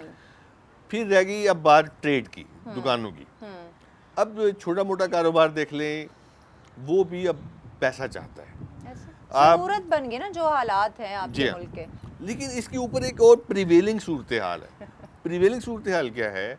वो ये है कि हमारे यहाँ महंगाई इतनी हो गई है, हमारा पैसा इतना डिवैल्यू कर गया है कि वो कुल्फ़ी, वो आइसक्रीम, वो चिप्स का पैकेट जो महज आज 4 साल पहले, 5 साल पहले आप 10-12 रुपए का लेते थे, अब वो 40-50 रुपए का है। ऐसे ही, और तो उसमें भी क्वांटिटी कम हो गई। क्वांटिटी कम हो गई। इसका मतलब क्या है कि जब हमारे पास कुव्वत ख़रीद ख़त्म होगी तो ज़ाहिर है कि हम उससे जो कस्टमर है वो कम हो जाएगा। ऐसे जब कस्टमर कम होगा तो जो बिज़नेस करने वाला है उसकी प्राइस मनी भी बढ़ जाएगी बिज़नेस को इंस्टॉल करने में, और उसका ग्राहक भी कम हो जाएगा। तो ये तो और रिस्क का काम है। तो गोया हमारा ट्रेडर जो है वो भी एक बड़े चैलेंज का शिकार है। तो ये पूरा एक सिस्टम है जिसमें कैपिटल इन्वॉल्व है, जिसमें ट्रेडर इन्वॉल्व है, जिसमें कैपिटलिस्ट इन्वॉल्व है, फ्यूडल इन्वॉल्व है, ज़राअत इन्वॉल्व है, इंडस्ट्री इन्वॉल्व है, हुकूमत की प्लानिंग इन्वॉल्व है, उनकी मैनेजमेंट इन्वॉल्व है, उन्होंने जो माहौल देना है सारी चीज़ों के लिए वो इन्वॉल्व है। और उसके अलावा जो हमारे यहाँ वर्ल्ड इकॉनमी है, वो जिसको हम लिबरल इकॉनमी कहते हैं, उसका और हमारा कॉन्टेक्ट क्या है। मतलब अगर हम कुछ चीज़ें बना भी लें तो हमने किसको बेचनी है? पाकिस्तान में बेचनी है। पाकिस्तान में बेचनी है तो हमारा पैसा इतना डिवैल्यू हो चुका है कि हमारे पास कुव्वत खरीद नहीं है बिल्कुल। तो फिर कौन खरीदेगा? तो ये मेरा ख्याल है कि हम पूरे एक वेब के अंदर घिर चुके हैं जिसमें हम हमारे हिलने की गुंजाइश अब कम से कम तर होती जा रही है। इन्वेस्टर भी आपका जो है वो नहीं आ रहा जी, ऐसे ही, क्योंकि उसे सिक्योरिटी नहीं मिल रही। सिक्योरिटी नहीं मिल रही, उसके लिए इन्वेस्टमेंट के जो माहौल है, जो सिक्योरिटी चाहिए होती है, वो भी गायब है। और जाहिर है कि जब यहाँ पर क्राइम रेट बढ़ रहा हो, यहाँ पर इनसिक्योरिटी की सूरत ऐसी हो कि खुद चाइनीज़ जो हैं वो अपने आप को इनसिक्योर महसूस करते हों, जो यहाँ पर सबसे बड़ा इन्वेस्टर है रियासत की सतह पे, तो फिर हमारा नौजवान ज़ाते खुद उसमें रास्ता तलाश करना उसके लिए मुश्किल होगा। अच्छा, जब देखते हैं कि ओवरऑल हमें इतने सारे क्राइसिस का, इतने सारे मसाइल का सामना है, उसमें जब आप देखें हम अपने पाकिस्तान के मुख्तलिफ एरियाज़, मुख्तलिफ सिटीज़ के हम हालात देखिए तो क्राइम बढ़ता जा रहा है, शरह जो है वो दिन ब दिन उसमें इजाफा होता जा रहा है। और जब आप उन जराइम में मुलव्वस लोगों को आप देखते हैं, उनकी प्रोफाइल देखते हैं, पढ़े लिखे होंगे और यंगस्टर्स होंगे, तो क्या इससे ये बेरोज़गारी या ये जो मायूसी है जिसका वो शिकार होते जा रहे हैं, तो उनमें ये तमाम तरह हालात उनमें नेगेटिव सोच पैदा कर रही है, मुख्तलिफ जराइम की तरफ उन्हें लेके जा रही है, मुख्तलिफ नेगेटिव एक्टिविटीज़ में मुलव्वस कर रही है? देखिए, जितने स्कूल, कॉलेज, यूनिवर्सिटियाँ हमारे यहाँ बन गए, और इस्लामाबाद में आप देख लीजिए कितनी, पिंडी इस्लामाबाद जुड़वा शहर है, कितनी यूनिवर्सिटियाँ, कितने कॉलेज, एक से दूसरी गली में जाएं आपको स्कूल मिल जाएगा, गलियों में आपको स्कूल, एक दो साथ साथ तीन चार स्कूल साथ मिलेंगे, स्कूल मिले, हाँ, यूनिवर्सिटियाँ इतनी मिल जाएंगी। हाँ।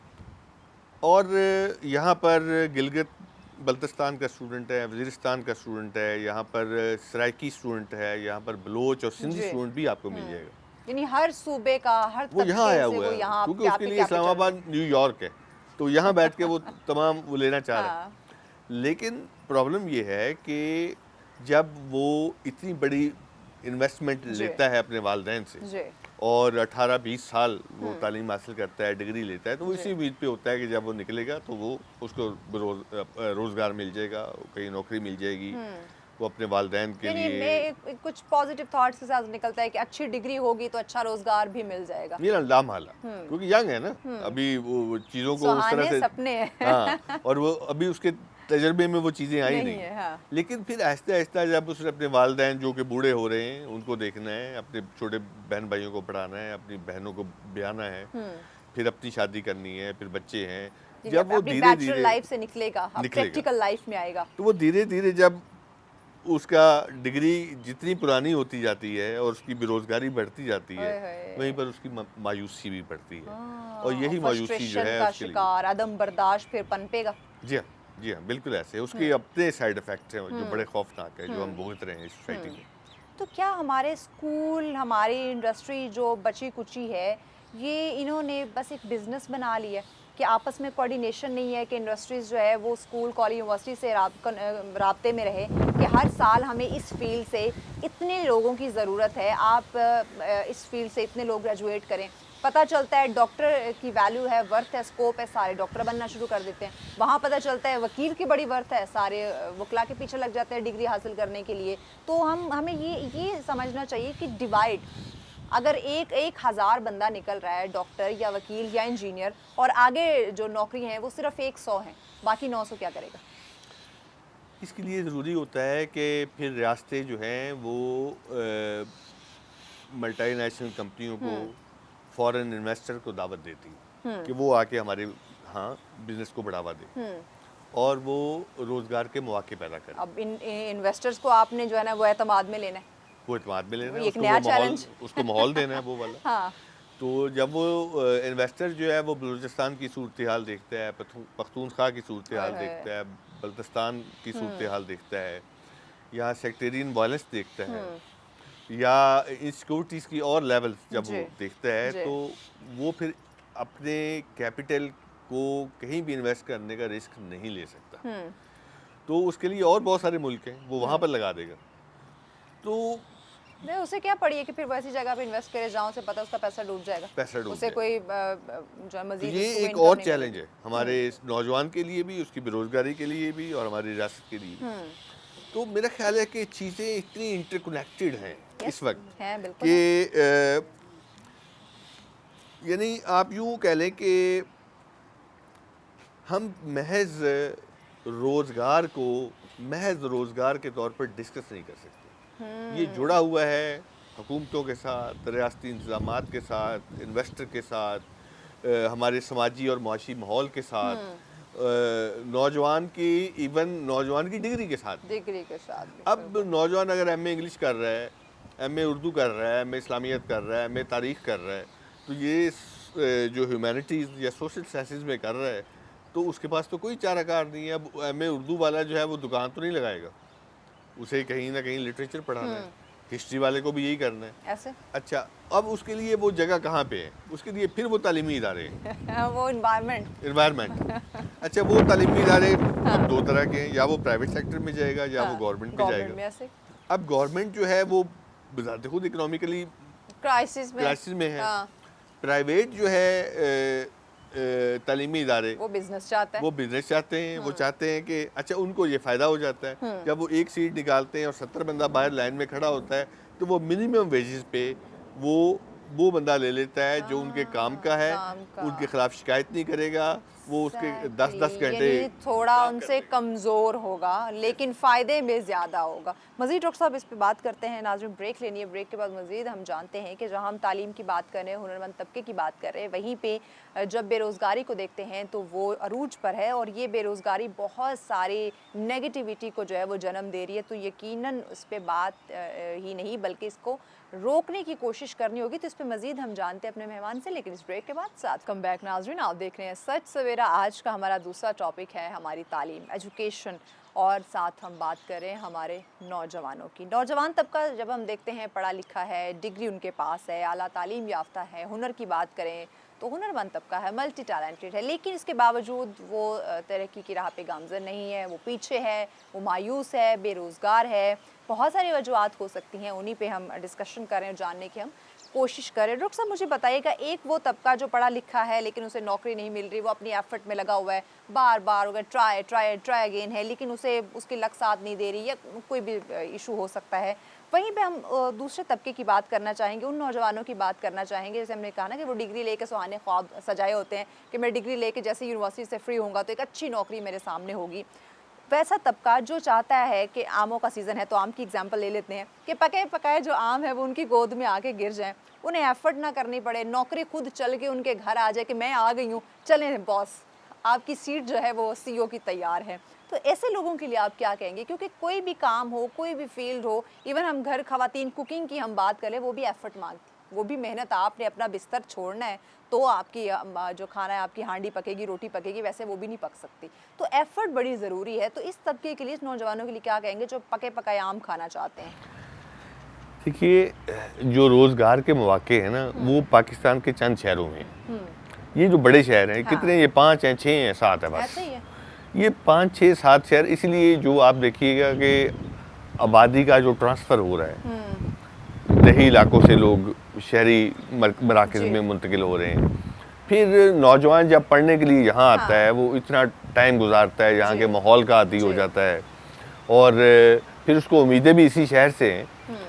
तो अब देखिए, एक तो है जूते पटखाना नौकरी के लिए, ठीक है। कभी इधर जाना, हाँ। तो ये तो उसकी मजबूरी है, वो करता है। वो करेगा। सही। जगह जगह उसको कहीं एप्लीकेशन दे रहा है, कहीं सिफारिश लेके जा रहा है, कभी किसी को कहलवा रहा है, कभी जी। कहीं मिन्नतें कर रहा है। ये है पके पकाए आम वाला मसला जो है, वो एक ख़ास तरह की क्लास तक तो हो सकता है, ठीक है। लेकिन जो लोअर मिडिल क्लास का स्टूडेंट है, डिग्री होल्डर है, उसके लिए मसले, क्योंकि उसी वक्त उसका घर से प्रेशर शुरू हो जाता है, क्योंकि वालिदैन, उसका घराना ये चाहता है कि इतने साल उसको लिखाया पढ़ाया, इतनी इन्वेस्टमेंट की है, अब वो लाए हमारे लिए। ऐसे भाई, अब हमने आपको पढ़ा दिया, जी आपको हाँ। अच्छी डिग्री हासिल कर ली, अब संभालें आप घर को, संभाल वो लें। भी प्रेशर आ जाता है। वो प्रेशर भी आ जाता है। हाँ। अच्छा, वो ये बात नहीं जान रहे होते कि मुल्क की सूरत हाल क्या है, इकोनॉमिक्स की क्या कि सूरत बाहर हाल, क्या चल रहा बाहर है, क्या चल मुआशरे में या इंडस्ट्रीज में क्या हो रहा है। लिहाजा मैंने ये देखा है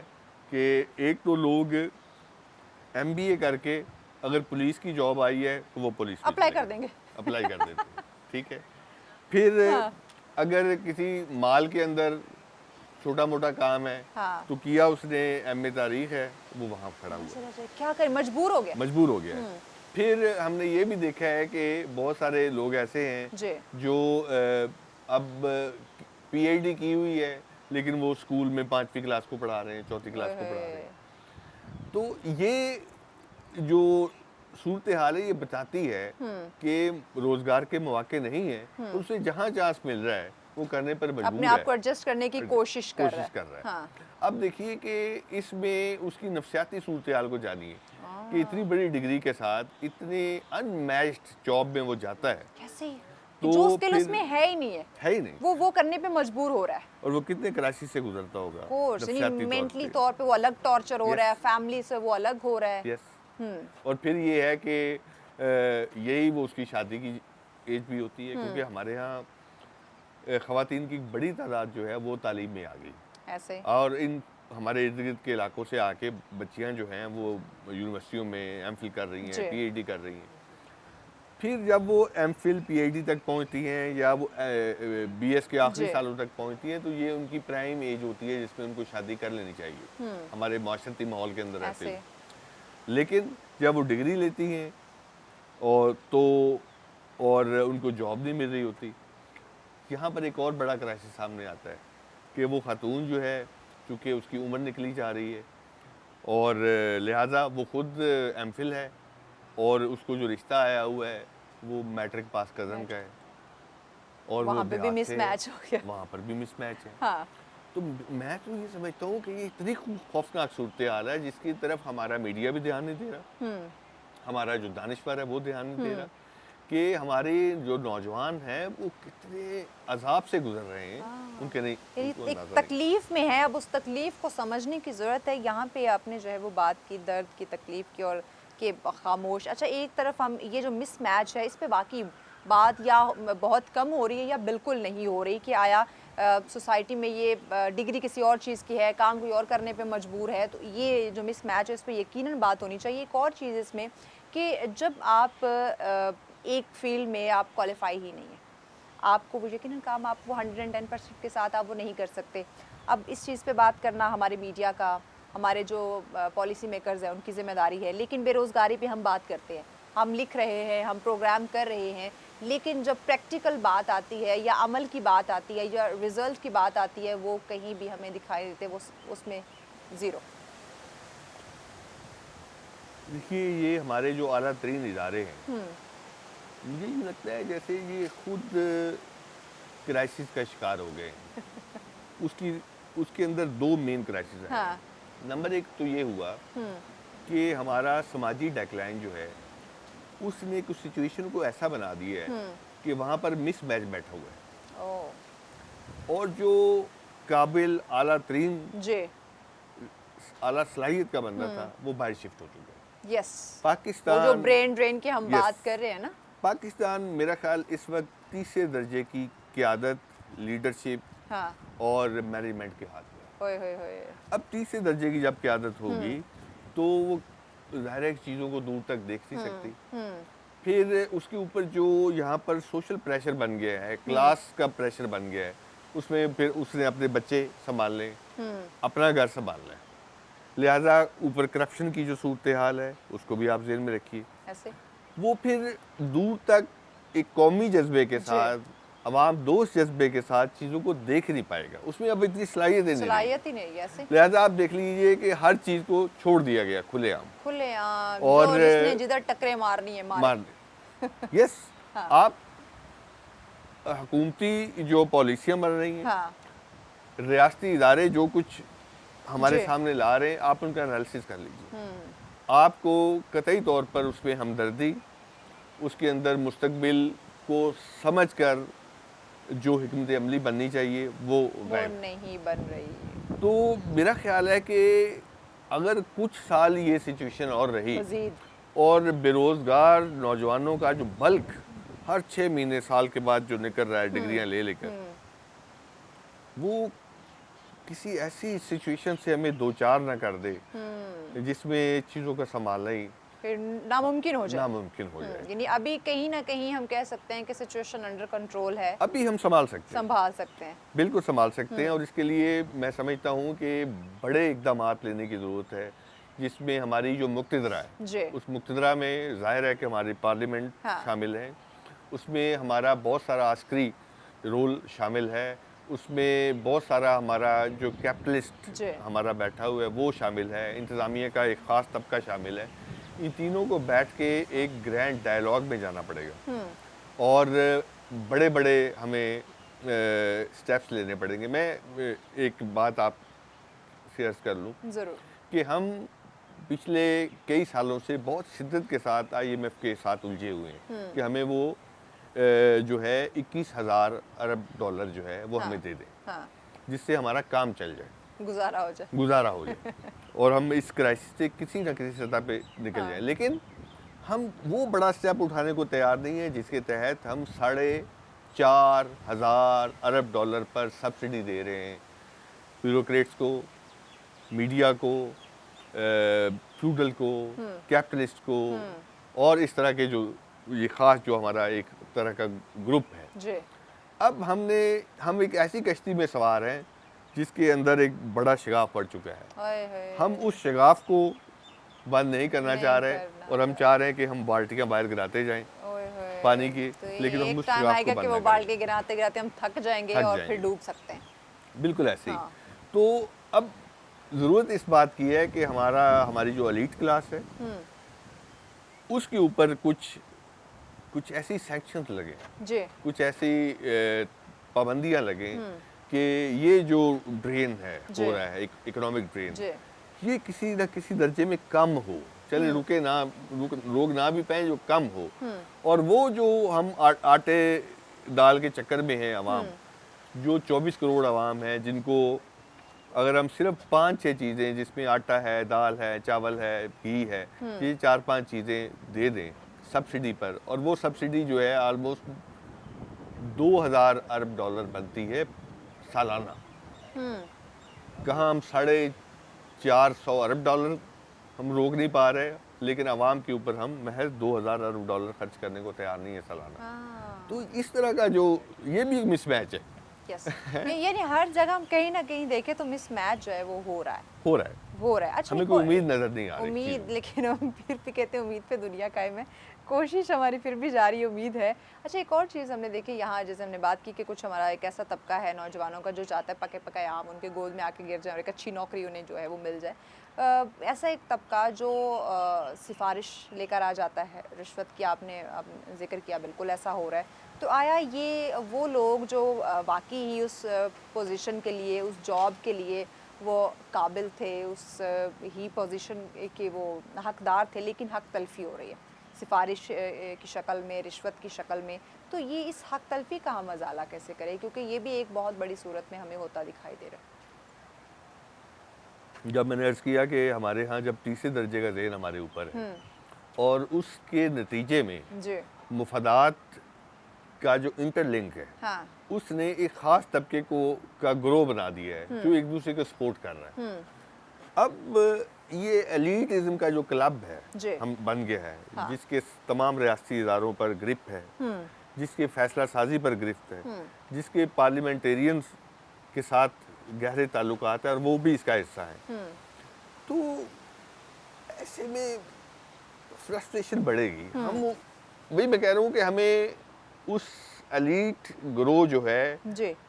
हमारी मुक़्तदर हुकूमतों को उसे काबू करना पड़ेगा, उसके अखराजात को काबू करना पड़ेगा। उन अखराजात को कंट्रोल करके वो सारा हिस्सा जो है हमें उन शगाफों को भरने के लिए लगाने पड़ेंगे जो हमारे लिए आइंदा ही चंद सालों में बहुत बड़ा खतरा बन सकता है। अच्छा, तो ये जो हम हक तलफी की बात करें जो नौजवानों की हो रही है, आया हुकूमती सतह पे अगर हम देखें तो इसका अजाला हुकूमती सतह पे कैसे, या इसके लिए कोई लाए अमल, कोई हिकमत अमली कि ये सिफारिश या ये जो रिश्वत है उसको बंद करें और जो काबिल लोग हैं, जो उस पोजीशन के हकदार हैं, जिस भी जॉब के, वो उन तक पहुँचे या मिले उन्हें? बुनियादी तौर पर तो लॉ एंड ऑर्डर है कि हमारे जो रियासती इदारे हैं वो लॉ एंड ऑर्डर की सिचुएशन बेहतर करें। ठीक है। उसमें क्राइम भी शामिल है, उसमें करप्शन भी शामिल है, ठीक है। दोनों शामिल है। ठीक दोनों है। तो उसमें एक तो ये है कि मेरिट की सूरत हाल को बेहतर। ठीक है। अच्छा, इसमें मजीद बात करते हैं, ब्रेक लेनी है, ब्रेक के बाद नाज़रीन इन डिटेल इस टॉपिक पर डिस्कशन करते हैं, हमारे साथ भी। वेलकम बैक नाज़रीन, आप देख रहे हैं सच सवेरा। आज हम बात करें एजुकेशन पे, और हमारा नौजवान तबका जो इस वक्त बेरोज़गार हमें दिखाई दे रहा है, मायूस दिखाई दे रहा है, आगे नहीं बढ़ पा रहा, रीज़न्स क्या है, ज़िम्मेदार कौन है, उस पर हम बात करें। डॉक्टर साहब हमारे साथ हैं। डॉक्टर साहब, हम बात कर रहे थे कि वो नौजवान तबका जिनकी हक तलफी हो रही है, जो हकदार हैं किसी नौकरी के, किसी पोजीशन के, किसी ऑर्गेनाइजेशन के अंदर, लेकिन उन्हें वो हक नहीं मिल रहा, कोई सिफारिश, कोई रिश्वत उसकी जगह ले रही है। तो बात हम कर रहे थे कि हुकूमती सतह पे कैसे इसको रोका जा सकता है, या इसका हल क्या होना चाहिए? देखिए, हर शख्स को, हर इदारे को, हर पावर को जी। अपनी गिवन जो जिम्मेदारियां जी। हैं उसको निभाने का मसला है कि मेरिट हाँ, जो है उसे वो यकीनी सामने बनाया है। जाए। उसको यकीनी बनाया जाए और मौक़ों को भी यकीनी बनाया जाए। ये सबसे ज़्यादा ज़रूरी है। मसलन देखिए ना, अगर एक जॉब निकले 1 साल के बाद तो 700 बंदा उसके लिए आ जाए, हाँ। तो इसका मतलब है कि हमें जो नौकरियां हैं वो भी कम अज़ कम 60-70% देनी पड़ेगी, ऐसे ही। वरना तो फ्रस्ट्रेशन वही रहेगी। क्योंकि जब डिमांड ज़्यादा हो जाए और असल जो चीज़ है जी। वो कम हो, हाँ। तो फिर वहाँ पर करप्शन के चांसेस हमारी जैसी सोसाइटी में बढ़ जाते हैं। ट्रू। जहाँ पर वैसे ही मेरिट जो है वो वीक है, यहाँ पर ताकतवर जो है वो अपनी मनमानी करता है और उसकी ताकत जो है वो बहुत कुछ करवा रही हो, तो ऐसे में मुमकिन नहीं है कि हम मेरिट को चला सकें और हम किसी की हक तलफी को रोक सकें। ठीक है। इसके लिए मैं यही समझता हूँ कि हमारे हुकूमतों को चाहिए कि वो तमाम इदारों के ऊपर जी। एक कड़ी नज़र रखें और उसके लिए जो अब मौके हैं नौजवान के लिए उसको बेहतर करने की ठीक है, सिचुएशन दें ठीक है। और साथ ही साथ मेरिट के लिए जो तकाजे हैं उनको भी वो पूरा करें। ठीक हो गया, यानी कि लॉ हमारे पास है, लेकिन उस पे जब हम बात करते हैं अमल दरामद करवाने की, तो इस पे कड़ी नज़र होनी चाहिए कि आया देखा जाए कि कहीं मेरिट का कत्लेआम तो नहीं हो रहा, जी हाँ। कहीं को रिश्वतखोरी या सिफारिश जो है वो आम तो नहीं हो रही, तो तभी हम इन चीज़ों को रोक सकते हैं। हम नौकरियों की बात करते हैं, ठीक है, अगर ऑर्गेनाइजेशंस है, जो इदारे हैं वो ज़्यादा प्रोड्यूस नहीं कर रहे job, okay fine. Technical education पे आप क्या कहते हैं कि हम अपने जो नौजवान हैं उसको बिज़नेस की तरफ लेकर आए कि ठीक है, अगर नौकरियां नहीं मिल रही, नौकरियां नहीं प्रोड्यूस हो रही, तो आया हम अपना बिज़नेस कर लें, एक छोटे लेवल से हम शुरू कर लें, एकदम से बड़ा एम्पायर हम नहीं भी खड़ा कर रहे, तो आया आप बेरोज़गार तो नहीं रहेंगे। तो ये टेक्निकल एजुकेशन अपने नौजवानों को देने का जो एक सिलसिला है उसका आगाज़ कैसे करें और क्या समझते हैं ये कितना इम्पॉर्टेंट और कितना ज़रूरी साबित और अहम साबित हो सकता है? ये बात आपकी दुरुस्त है कि हमें जो टेक्निकल एजुकेशन है उसको आम करना चाहिए। ठीक है। अच्छा, वो जब हम टेक्निकल कहते हैं तो हमारे ज़हन में कोई इंजन से हाँ, मुतल्लिका चीज़ें बिल्कुल, आती कोई हैं मैकेनिक और इस तरह। इस तरह। जबकि जब हम टेक्निकल कहते हैं हाँ। तो उसमें कारपेंटर भी शामिल है ठीक है। और उसमें तमाम ऐसी चीज़ें जिसमें टूल्स इस्तेमाल होते हैं, चाहे वो ब्रश है, चाहे वो हथौड़ी है, चाहे वो कंप्यूटर की कोई चीज़ है, ठीक माउस है, है, ठीक है। वो सारी की सारी चीज़ें हैं। अब ये इसलिए ज़रूरी है कि हमारे सामने एक बड़ा जो मॉडल है वो चाइना का है। चाइना ने टेक्निकल एजुकेशन को आम किया और घरेलू इंडस्ट्री को ज़्यादा मॉडर्नाइज कर दिया और उसको फ्री हैंड दे दिया। अब आप देखेंगे किसी भी चीज़ की छोटी छोटी जो पुर्जे हैं वो जी। मुख्तलिफ जगहों पे घरों में बन रहे हैं ऐसे। और लोग वो बना रहे हैं। हाँ। तो लिहाजा वो छोटे छोटे बिजनेस में वो ग्रो कर रहे हैं। बिल्कुल। वो बल्क में जो सारा कुछ बनता है उसको कहीं पर जोड़कर तो चीज़ें बनाई जा रही हैं। अच्छा, अब उन चीज़ों का क्या किया जाए? वो चीज़ें या तो आपके मुल्क में बिकनी है सही। या वो बाहर एक्सपोर्ट हो रही है। ज़ाहिर है। अब उस एक्सपोर्ट के लिए ज़रूरी है कि हम बाहर के ममालिक में अपने लिए मंडियाँ तलाश करें। ओके। जाहिर है, वरना वो बल्क में चीज़ें जहाँ बनती जाएंगी, हाँ। जब वो बल्क में बन जाएंगी तो उनकी वो डिवैल्यू होना शुरू हो जाएगी। जब वो डिवैल्यू होना शुरू हो जाएगी और यहाँ पर कुव्वत खरीद की वजह से जी। वो लोग उसको ले नहीं पाएंगे या उसके मौके नहीं मिलेंगे, जी। तो वो बिजनेस फिर सुगड़ना शुरू हो जाएगा और वो लॉस में चला जाएगा। ओके। तो गोया जो अगर हमारी हुकूमतें बिजनेस के लिए पैसे भी दे रही है, 1.5 लाख का कर्जा दे रही है फलां कर, तो उसके लिए ज़रूरी है कि वो फिर माहौल पैदा किया जाए, उसके लिए घरेलू इंडस्ट्री के मौके दिए जाएं, उनके सिक्योरिटीज़ दी जाएं, वो जो माल बनाएं उसके ऊपर टैक्स कम हो और वो माल मार्केट में पहुंचने के बाद उससे जो मिलकर जो कुछ भी बनना है उसके मौके ज़्यादा से ज़्यादा हों और फिर उसकी इनर और आउटर जो मार्केट है वो ढूंढना जो है रियासत का काम है, हुकूमतों का काम है, माहिरीन का काम है। एग्जैक्टली। तो ये चीज़ें सारी जुड़ी हुई हैं। जो एक दूसरे से कनेक्ट है, कहीं ना कहीं डायरेक्टली या इनडायरेक्टली ये एक दूसरे से लिंक है, बिल्कुल इन्हें ऐसे अलग ही। हम नहीं कर सकते। अच्छा, एक और चीज़ मुझे बताएं कि एक और रीज़न भी हो सकती है कि जो हमारी पुरानी इंडस्ट्रीज़ हैं या जितने भी ये अशराफिया बैठे हुए हैं, क्या ये एक माफिया है जो हमारे नौजवानों को, ये छोटी छोटी इंडस्ट्री लगाने वाले हमारे लोग हैं, उन्हें आगे नहीं आने दे रहे, उनके लिए हर्डल्स क्रिएट कर देते हैं? बुनियादी तौर पर हमारे यहाँ उस माहौल की कमी है, क्योंकि इसके ऊपर हमारे यहाँ कभी प्लानिंग नहीं हुई। हमारे यहाँ जो पहला 5 साला मंसूबा था अयूब खान के दौर में, जी। वो पहली दफ़ा बड़ी सतह पर चीज़ों को देखा गया। इस दौरान भी 1-2 मौके ऐसे आए हाँ। कि ये सारा कुछ बनाने की कोशिशें की गई, हाँ। लेकिन हकीकत ये है कि पिछले ऑलमोस्ट कोई 10-15 सालों से ये सिचुएशन आहिस्ता आहिस्ता आहिस्ता आहिस्ता हाँ। ज़वाल का शिकार है। ओके। और हमारे यहाँ इनको कहीं पर भी डायलॉग का हिस्सा नहीं बनाया जा रहा। ओके। आप टीवी खोल लें, आप हाँ। अखबार उठा लें, हाँ। आप इंटरनेट उठा जी। लें, आप कॉन्फ्रेंस और सेमिनार देख लें जो जी। रियासत की सतह पर जी। बड़े बड़े होटलों में हो रही हैं, वहाँ पर ये चीज़ें डिस्कस ही नहीं हो रही हैं। हमने कभी नहीं देखा कि बड़े इंडस्ट्रियलिस्ट को जी। छोटे इंडस्ट्रियलिस्ट के साथ बैठाकर कोई मौके देने की कोशिश की जाए। हम अब भी हमारे बैंक जो कर्जे देते हैं वो बड़े हाँ। बड़े इंडस्ट्रियलिस्ट को देते हैं। यस। छोटे को अच्छा, कर्जा हम हम नहीं बिना दे पा रहे। सोचे, बिना वो कहते हैं ना कि हम एक जगह पे बैठे, एक टेबल पे बैठ के हम डिस्कशन करके और फिर हम उस पर डिसाइड करें, नहीं हमने पहले से तय कर रखा था फलां जो बड़ी इंडस्ट्री है उसको हम ये कॉन्ट्रैक्ट दे देंगे, यस। तो आज छोटा कैसे एक्सेल करेगा? तो इसीलिए जब मैंने कहा कि 4,500 अरब रुपए की जो सब्सिडी है वो इसी तरीके से दी जाती हाँ। है ना, कि जब चाहें वो हमसे ट्रिलियन ऑफ डॉलर्स वो ले सकते हैं। हाँ। लेकिन एक आम बंदा बैंक से फर्ज करे वो 2 लाख भी लेता है, उसको जो मार्कअप मिलेगा हाँ।